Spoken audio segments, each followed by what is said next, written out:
मित्रों, कल के वीडियो में हमने आपको बताया कि आजकल के जीवन शैली तथा भोजन इत्यादि के प्रभाव हमारे जीवन पर कितना अत्यधिक पड़ रहा है, जिसकी वजह से आम आदमी के उम्र में कमी आ रही है। पहले हमारा उम्र 100 वर्षों तक माना जाता था, किंतु आज दिनचर्या इत्यादि के कारण हमारी उम्र की औसतन जो समय सीमा है वो 70 से 60 वर्षों तक हो गई है। अतः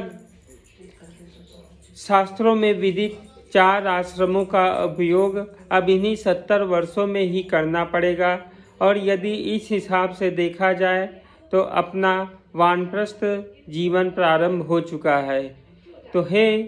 मित्रों, इसी के उपलक्ष्य में मैं ईश्वर की अनुकंपा तथा उनके आशीर्वाद से इस वर्ष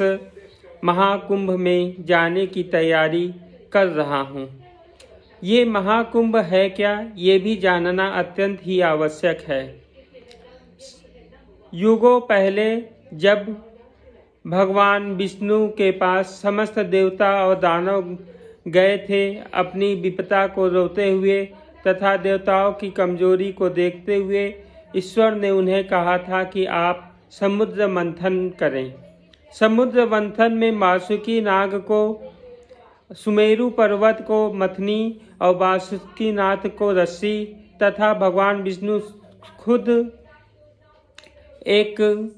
कछुए के रूप में उसके मथने के लिए नीचे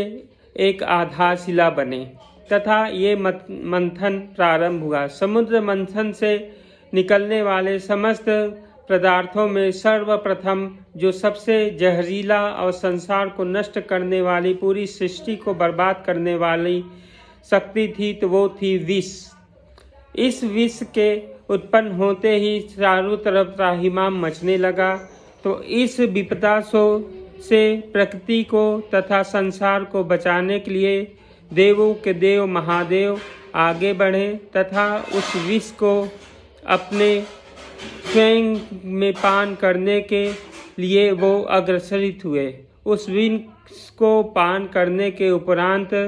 उनके गले में जो राम शब्द की ध्वनि हमेशा चलती रहती थी, जो उनके आराध्य थे, उनके साथ उस विष के मिलन से वो वहीं विश्राम करने लगा। और इस तरह भगवान शिव नीलकंठ के रूप में समस्त संसार में जाने लगे।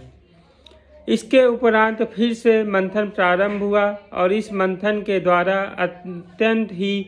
बड़े बड़े अच्छे रत्न विभूषण इत्यादि प्राप्त हुए, जिसमें से माता लक्ष्मी का आवागमन, ऐरावत हाथी का, कल्प वृक्ष का, कामधेनु गाय का इत्यादि सभी पदार्थ आए। और लास्ट में भगवान धन्वंती के जो हाथ में अमृत कलश लेके उपस्थित हुए। जब अमृत कलश को प्राप्त करने के लिए देवताओं और दानवों में संघर्ष छिड़ने लगा तथा भगवान धन्वंती यहाँ से वहाँ उस अमृत कलश को बचाने के लिए अपना परिक्रमा करने लगे तथा इसी के दौरान अमृत कलश से कुछ बूंदें प्रमुख स्थानों पर गिरी, जिसमें कि सर्वप्रथम प्रयागराज था, जहाँ कुछ अधिक ही मात्रा में अमृत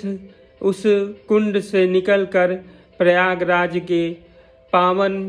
धरती पे, जहाँ की आज गंगा यमुना और सरस्वती जी का संगम होता है, वहाँ पे गिरी। इसीलिए प्रत्येक 12 वर्षों में एक बार महाकुंभ का आयोजन होता है। यहाँ पे संसार के समस्त सनातनी, समस्त पंथों के, समस्त अखाड़ों के लोग एकत्रित होके अपने परम धाम की लालसा, प्राप्ति की लालसा में पहुँचते हैं तथा अपने कर्तव्यों को पालन करते हुए वहाँ पे महीनों तक आवास करते हैं या अपने सुविधा के अनुसार उसमें डुबकी लगाकर अपने कल्याण की भावना लेके ईश्वर से प्रार्थना करते हैं। ये वही स्थान है जहाँ पे शिव, वैष्णव, शक्ति आदि समस्त उपासना करने वाले, रिद्धि सिद्धि को प्राप्त करने वाले समस्त योगी, गृहस्थ इत्यादि सभी प्रकार के प्राणी उपस्थित होते हैं और अपने अपने इष्ट देवता को प्रणाम करते हुए इसमें शुद्ध गंगा, यमुना और माता सरस्वती के पावन कल्याण को प्राप्त करते हुए, पावन ज्ञान को प्राप्त करते हुए अपने अंतःकरण को शुद्ध करके मोक्ष की प्राप्ति के लिए इसमें डुबकी लगाते हैं।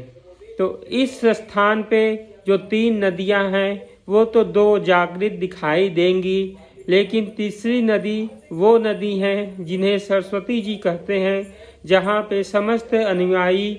अपने अपने इष्ट देवताओं तथा अपने अपने प्रमुख आचार्यों के मुखा बिंदु से निकलने वाली ज्ञान की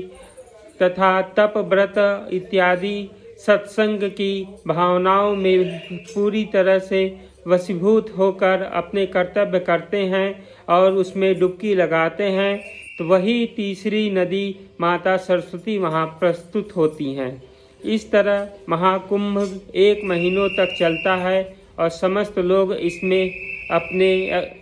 नियम और कर्म के अनुसार प्रथम और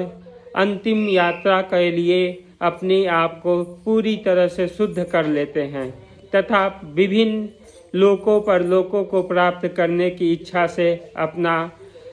व्रत पूरा करते हैं। जय श्री राम।